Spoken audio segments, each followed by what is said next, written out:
Well, welcome back. So in this video, I'm going to show you that how you can use the close buttons or caption buttons, or I can say red, green, yellow buttons, how you can use them and what is their function. So as you can see, I have a window here. If you can see, this is the green button. Basically, this is used for the maximizing the screen. As you can see, some other options are provided here. Enter full screen, or tile the windows left of a screen, or tile the right of a screen. And this is the minimize button. Basically, this is used for the minimizing the screen. As you can see, I'm going to click on this, and now the screen will be full screen in this way. If you want to escape this, then simply you have to press the command and F. It will be back again as it was. And after that, I'm going to press this again. As you can see, now it will be normal again as it was.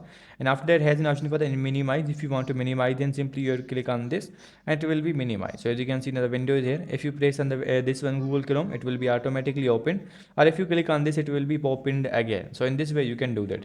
And this X button or close button is used for closing the window. If you click on this, the window will be automatically closed. So in this way you can use these three buttons. Red is used for the closing, and the yellow one is used for the minimizing the screen, and the third one, green, is used for the maximizing the screen. So I hope you guys understand this video, what is their function and how you can use them. So see you guys in the next video.